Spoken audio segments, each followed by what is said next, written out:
سلام عرض ادب دارم به شما دوستان عزیز که ویدیوهای موزیکی ما را از چنل یوتیوب تماشا میکنین. امروز من مصطفی مجبور با یک درس جدید در خدمت شما هستم. دوستان عزیز، امروز روز سوم روزه است.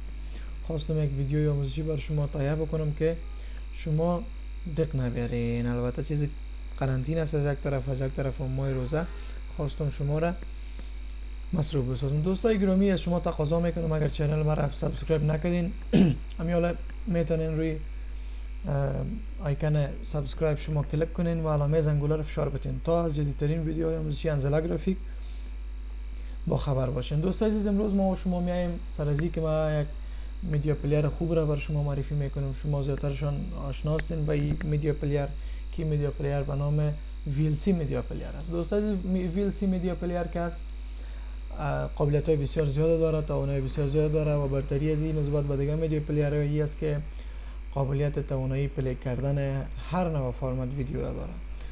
دوستان عزیز، شما شاید هم متوجه شده باشین بعض وقتا که ویدیو پلی میکنین در میدیا کامپیوتر، در میدیا پلیر خود کامپیوتر شما البته میبینین که ویدیو میایه و بند میکنه یا غیر بند کردن، اودیو میایه تنها ویدیو نمیایه و بعض مشکلات دیگه شما با او بلد هستین. او مشکل عزیز که از خود میدیا پلیر خود کامپیوتر است. او هم خوب است، اما VLC میدیا پلیر که از دوستان عزیز و مراتب از میدیا پلیر ها که خوبتر است و ما بر شما VLC میدیا پلیر را ترجیح میدم. دوستان عزیز، امروز میایم بالای از که چطور میتونین از همین امکانات و قابلیت هایی که VLC میدیا پلیر داره استفاده بکنین. البته بعضی شما شاید بفهمین و بعضیتان شاید نفهمین. دوستان عزیز، امروز بعض وقتا شما میخواین یک فایل کانورت کنین، مثلا ویدیوس میخواین رو به اودیو و خواندن یا به صوتی تبدیل کنین.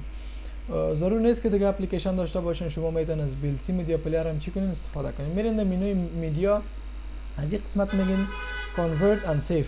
خب شارتکتش هم کنترل آر است. وقتی Convert and Save گفتین دوستان عزیز، من در این قسمت اد میکنین اون فایل را که شما میخواین کانورت کنین. من میخوایم فرض مثال این ویدیو رو کانورت کنم به صوتی، میگیم Convert and Save. وقتی Convert and Save گفتین دوستان عزیز، این قسمت سورس است، منبعش است و میایین این قسمت فایلش انتخاب میکنی که به کدام فرمت چی شوه سیو شوه. من میگم با اودیو MP3. از این قسمت شما هر کدامش میتونه، مثلا گفته فور یوتیوب HD، به خاطر یوتیوب، به خاطر آیپد، به خاطر تلویزیون و باز گپ. ما میگیم اودیو MP3 باشه، دستینیشنش هم میگیم در دسکتاپ باشه به نام آهنگ.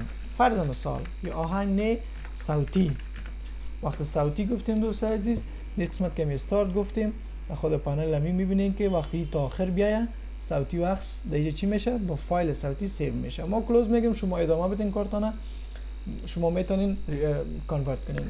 خب تکنیک دوم یا قابلیت دوم VLC میدیا پلیری است که شما میتونین از روی امو ویدیو چی کنین؟ ریکارد کنین یک قسمتش. فرض مثال ما میایم در این قسمت دوستان عزیز، این ویدیوست ما پلی کردم میرم، ما میخوایم تنها از این قسمت به بعدش چی کنم؟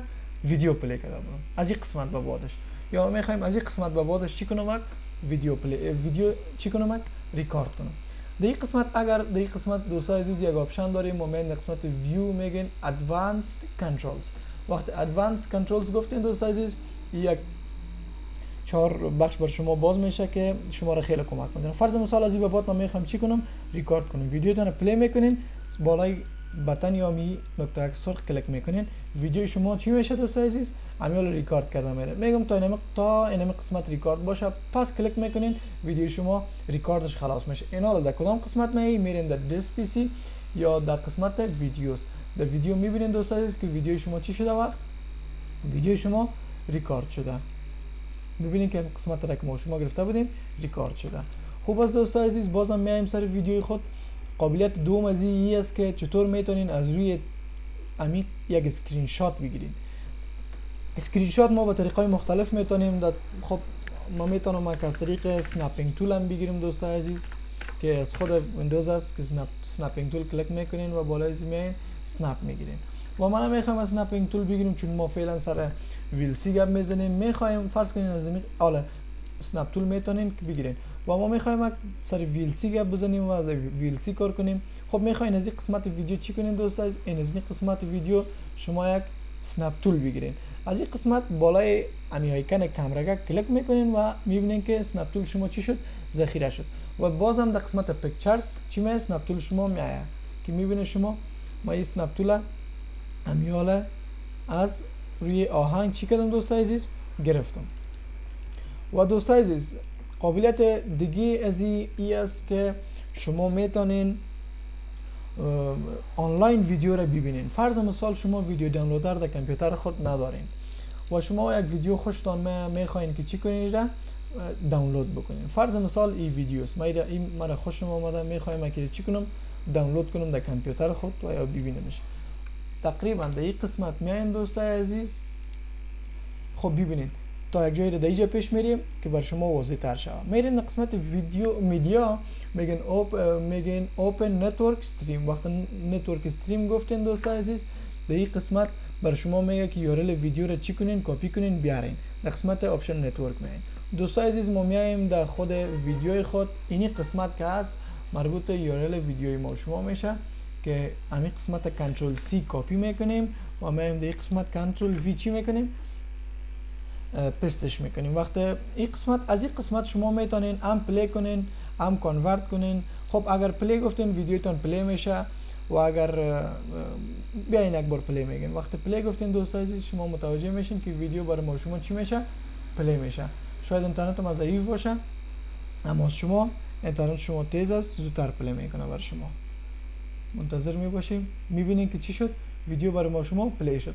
یک چند دقیقه بعد این ویدیو 100% پلی میشه.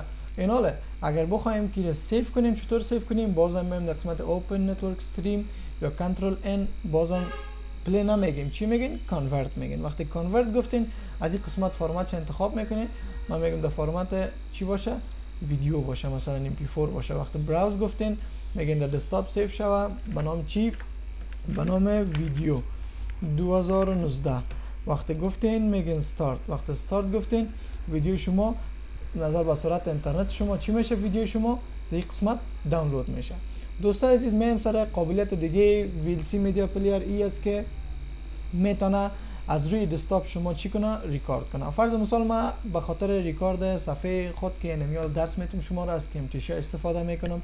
شما میتونید در خود VLC هم چی کنین دوستای عزیز از این قابلیت استفاده بکنیم. فرض مثال میایم آهنگ پلی میکنیم دوستای عزیز ویدیو را ایره استاپ میکنیم. میخوایم که ما از روی اسکرین کپچر بگیرم چی بگیریم کپچر بگیریم. میایم قسمت میدیا اوپن کپچر دیوایس کپچر دیوایس از این قسمت کپچر مود میگین دسکتاپ. وقتی دسکتاپ گفتین فریم ریت از زیرا با 60 یا با 30 میرسانین 30 میگین چی اگر پلی گفتین پلی میشه و اگر کانورت گفتین کانورت میشه. وقتی کانورت شد براوز این قسمت چی میکنین مثلا میگین کپچر از کپچر یک از این قسمت دایرکشنش انتخاب کرده. وقتی استارت گفتین ویدیو ما شما در کپچر چی میشه کار میکنه و پس استاپ میشه. دوستای عزیز قابلیت دیگه از این که از خود VLC میدیا پلیری است که شما میتونین تغییرات را در خود ویدیو بیارین. فرض مثال چی رقم تغییرات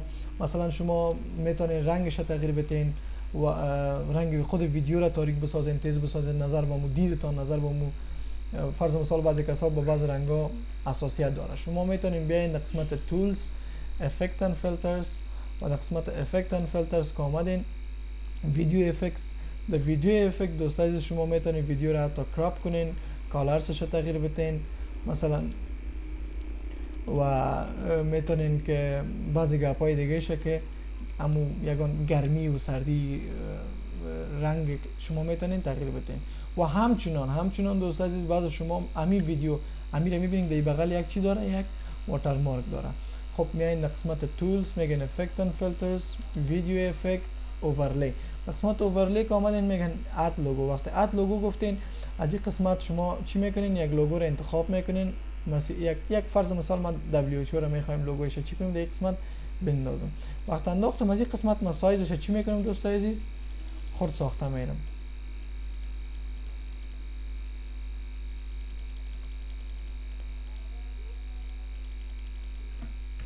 یک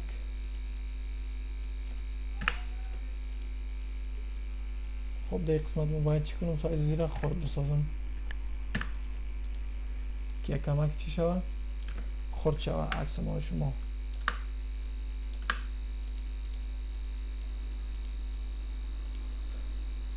خب دوستای عزیز، حالا میبینین که این تصویر ما زیاد کلان است. بریم امیر یک چنج کنیم به یک تصویر دیگه.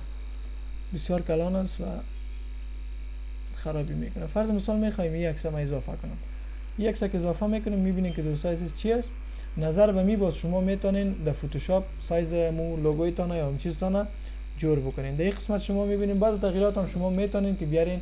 مثلا میتونین از قسمت بالا و پایین بیارینش و از قسمت چپ به راست و از راست به چپ ببرینش. ترانسپرنسیش که از دوستای عزیز انو اوپاسیتی یا شفافیت روشنی و گپایش میگه. و در قسمت داریم لوگو ایرز داریم که در لوگو ایرز ببینیم که لوگو ایرز چی را برای ما شما بیان میکنه.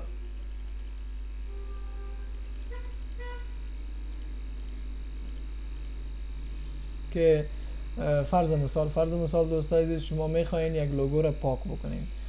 قسمی که از نامش پیداست چی است؟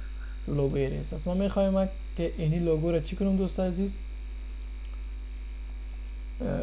برای شما پاک کنم.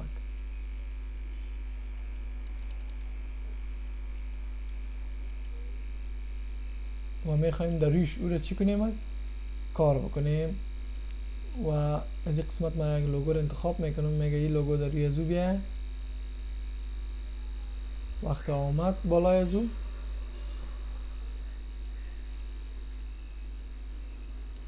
به قسمت شما متوجه میشین که چی کرده میره؟ پاک کرده میره.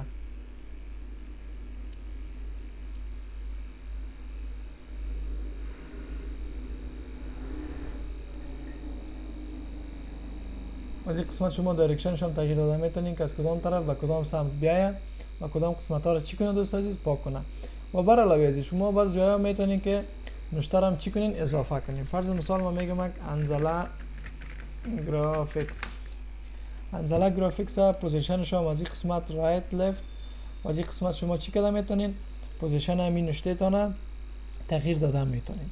خب دوست عزیز، امیدوار هستم که از این ویدیوی ما شما یک چیز را یاد گرفته باشین و ما میتونستم تمام از را برای شما کار کنم. اما می VLC شما میتونین بعد از این بتونین که دیگه چیزایش هم خود شما کار کنین، خود شما همونجا چی کنین دوست عزیز؟ میره کار بکنین. دوست عزیز سلامت باشین. تشکر و از شما میخوایم ویدیوی مرا چنل مرا سابسکرایب کنین، علامه زنگوله را فشار بتین تا از هیچ یک از ویدیوهای ما باز نمانین. سلامت باشین. تشکر.